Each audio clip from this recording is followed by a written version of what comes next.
नमस्कार. माझी योजना चॅनलमध्ये मी रुचिता आपले स्वागत करते. राज्यभरातील लाडक्या बहिणींसाठी आजची सर्वात मोठी आणि दिलासादायक बातमी समोर आली आहे. नोव्हेंबर आणि डिसेंबर महिन्यात ज्या महिलांना मुख्यमंत्री माझी लाडकी बहीण योजनेचा हप्ता मिळाला नव्हता, त्यांच्यासाठी राज्य सरकारने आज 20 जानेवारी 2026 रोजी मोठी घोषणा केली आहे. या रखडलेल्या हप्त्यांसाठी सरकारने निधी मंजूर केला असून तो कधी आणि कसा जमा होणार याची सविस्तर माहिती आज आपण या व्हिडिओमध्ये पाहणार आहोत. 393 कोटी 25 लाख रुपयांचा निधी मंजूर. नोव्हेंबर आणि डिसेंबर महिन्यामध्ये निधीच्या कमतरतेमुळे राज्यातील अनेक महिला लाभार्थ्यांच्या खात्यात 1500 रुपये जमा झाले नव्हते.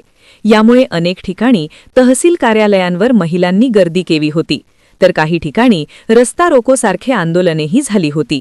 याची दखल घेत सामाजिक न्याय व विशेष सहाय्य विभागाने आज अखेर 393 कोटी 25 लाख रुपयांच्या निधीला मंजुरी दिली आहे. यामुळे ज्या महिलांचे हप्ते प्रलंबित होते त्यांच्या खात्यात आता लवकरच ही रक्कम जमा होणार आहे. नोव्हेंबर आणि डिसेंबरचे हप्ते का रखडले होते? अनेक महिलांना प्रश्न पडला होता की आमचा अर्ज पात्र असूनही पैसे का आले नाहीत. तर याची मुख्य कारणे खालीलप्रमाणे होती. निधीची अपूर्णता. नोव्हेंबरमध्ये केवळ 50 ते 60% महिलांनाच निधी मिळाला होता. तांत्रिक अडचणी. बँकांचे डीबीटी सक्रिय नसणे किंवा आधार लिंकिंगमध्ये त्रुटी. निवडणूक आणि आचारसंहिता.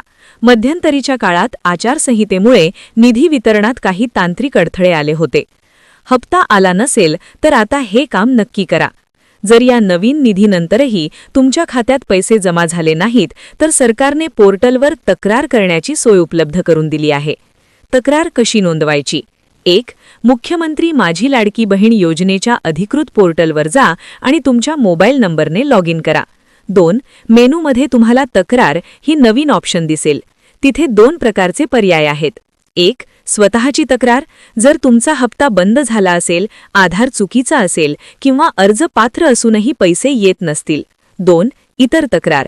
जर एखादी अपात्र महिला लाभ घेत असेल किंवा लाभार्थी मयत झाला असेल तर त्याची माहिती तुम्ही देऊ शकता.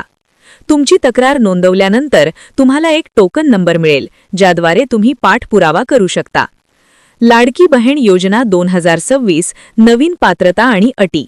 या योजनेचा लाभ चालू ठेवण्यासाठी काही गोष्टी लक्षात ठेवणे गरजेचे आहे. 1. उत्पन्न मर्यादा 2.50 लाखांपेक्षा कमी असावे. 2. वयोमर्यादा 21 ते 65 वर्ष वयोगटातील विवाहित, विधवा, डिव्होर्सी, परित्यक्ता महिला. 3. खाते आधारशी लिंक असणे अनिवार्य आहे. रखडलेला हप्ता खात्यात कधी जमा होईल? 20 जानेवारी 2026 रोजी निधी मंजूर झाला आहे. साधारणपणे पुढील 3 ते 7 कामकाजाच्या दिवसात पैसे खात्यात जमा व्हायला सुरुवात होईल. एकाच वेळी दोन्ही महिन्यांचे 3000 रुपये मिळतील का? हो. ज्यांचे दोन्ही महिन्यांचे हप्ते रखडले आहेत त्यांना एकत्रित 3000 रुपये मिळण्याची शक्यता आहे. तक्रार केल्यानंतर किती दिवसात पैसे मिळतात? तक्रार निवारण अधिकारी तुमच्या अर्जाची पडताळणी करतील. जर सर्व कागदपत्रे बरोबर असतील तर पुढील हप्त्यासोबत तुमची थकीत रक्कम जमा केली जाते. लाडक्या बहिणींनो, निधी तर मंजूर झालाच आहे, पण तुमची बँक माहिती एकदा तपासून घ्या. बऱ्याचदा बँक खाते इनॲक्टिव्ह झाल्यामुळे पैसे परत जातात. त्यामुळे तुमच्या बँकेत जाऊन केवायसी अपडेट असल्याची खात्री करा. राज्य सरकारने घेतलेला हा निर्णय लाखो महिलांना मोठा आधार देणारा आहे. जर तुम्हाला हा व्हिडिओ आणि माहिती आवडली असेल तर आपल्या इतर लाडक्या बहिणींना हा व्हिडिओ नक्की शेअर करा. मी रुचिता या अपडेटसह इथेच थांबते. माझी योजना चॅनलला सबस्क्राईब करा. धन्यवाद.